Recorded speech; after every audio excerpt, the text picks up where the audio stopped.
Assalamualaikum, apa kabar saudara-saudara kaum muslimin dan muslimat pencinta Al-Quran?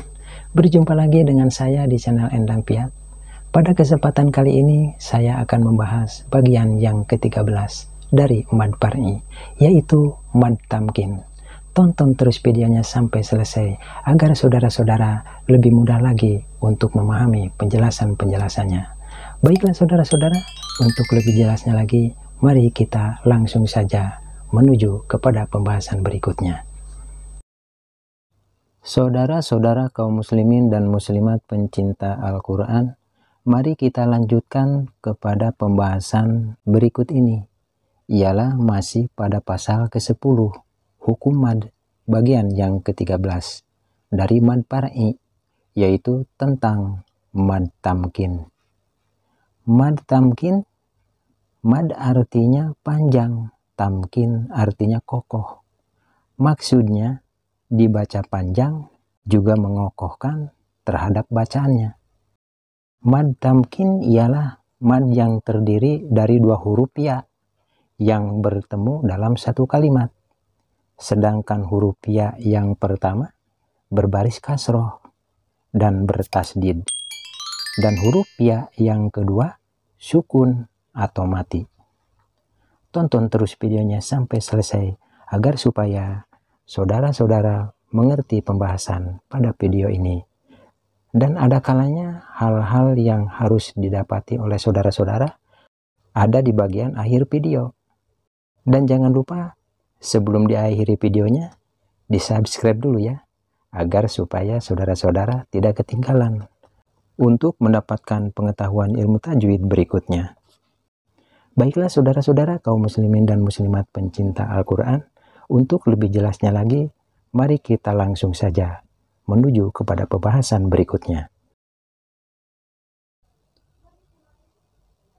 Saudara-saudara kaum muslimin dan muslimat pencinta Al-Quran, mari kita lanjutkan lagi kepada pembahasan-pembahasan dan contoh-contoh bagian yang ke-13 dari Mad Far'i, yaitu tentang Mad Tamkin. Definisi Mad Tamkin sudah dipaparkan sebelumnya, yaitu bahwa Mad Tamkin ialah mad yang terdiri dari dua huruf ya yang bertemu dalam satu kalimat. Sedangkan huruf ya yang pertama berbaris kasroh dan bertasdid, dan huruf ya yang kedua sukun atau mati. Yang ditunjuk dengan anak panah yang berwarna kuning ini adalah huruf ya yang berbaris kasroh dan bertasdid, dan yang ditunjuk dengan anak panah yang berwarna hitam ini adalah huruf ya yang sukun atau huruf ya yang mati yang ada di dalam satu kalimat.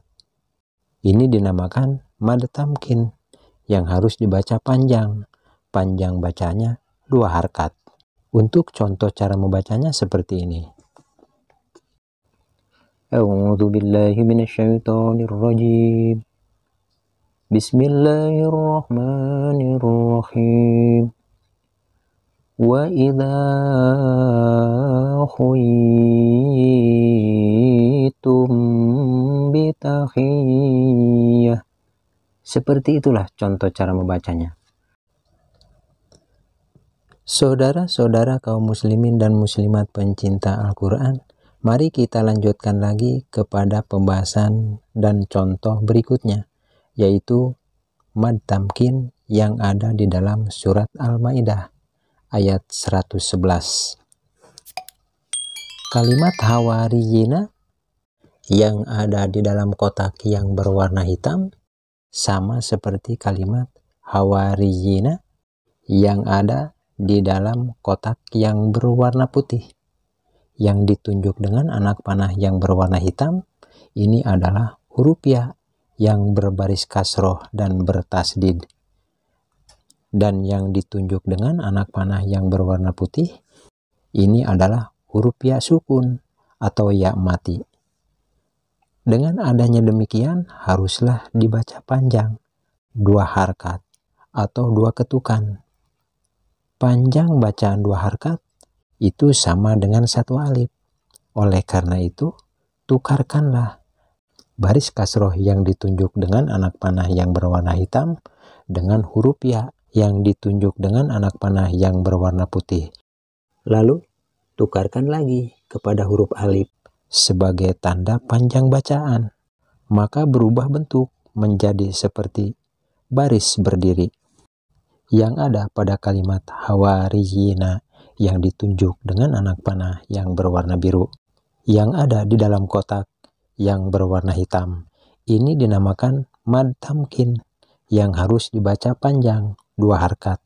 Untuk contoh cara membacanya seperti ini. A'udzu billahi minasyaitonir rajim. Bismillahirrahmanirrahim. Ilal hawariyina an aminu bi. Seperti itulah contoh cara membacanya.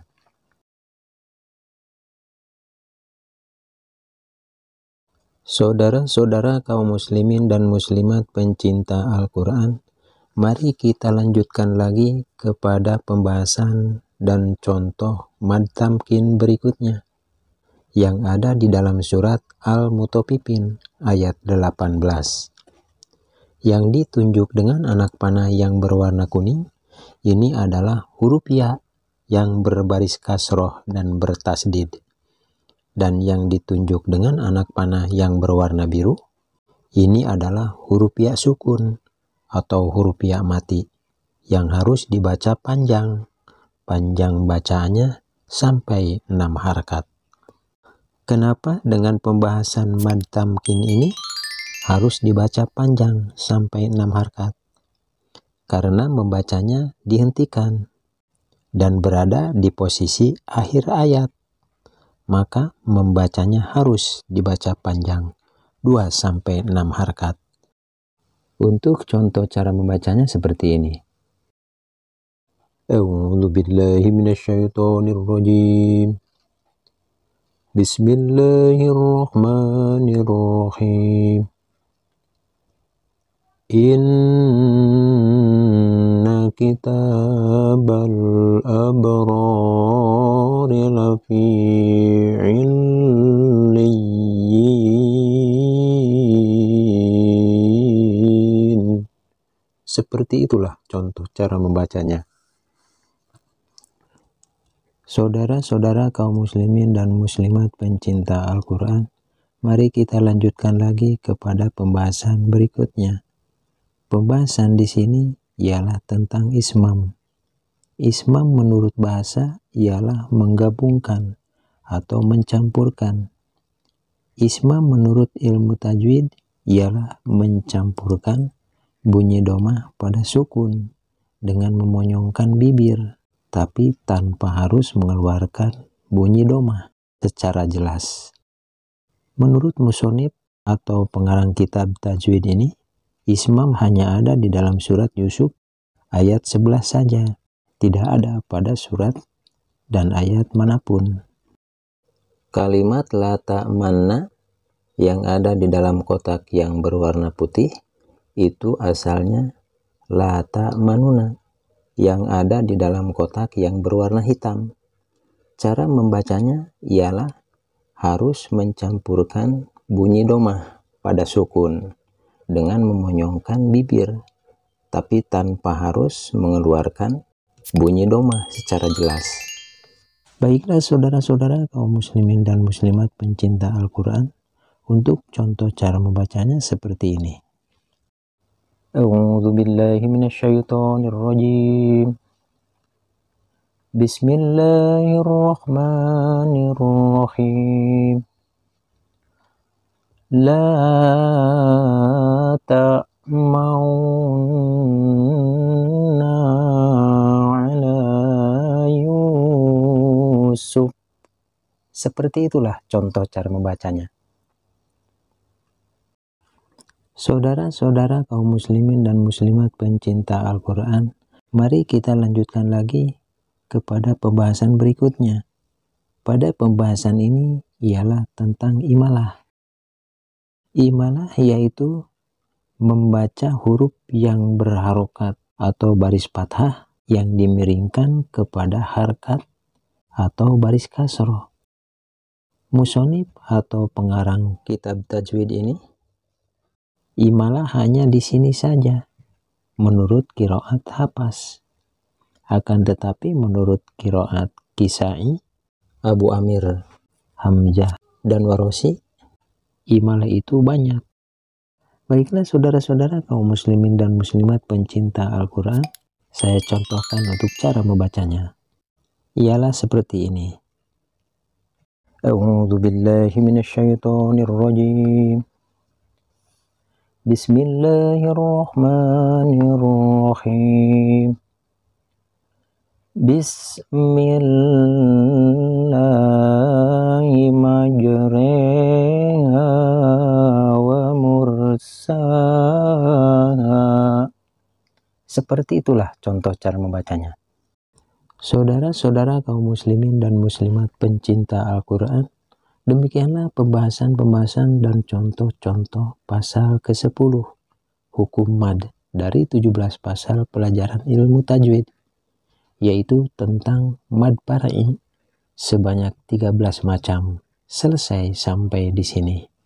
Dan untuk pembahasan pasal ke-11 dari 17 pasal pelajaran ilmu tajwid, yaitu tentang qalqalah, insya Allah akan saya bahas pada kesempatan berikutnya. Semoga bermanfaat. Akhirul kalam. Wassalamualaikum warahmatullahi wabarakatuh.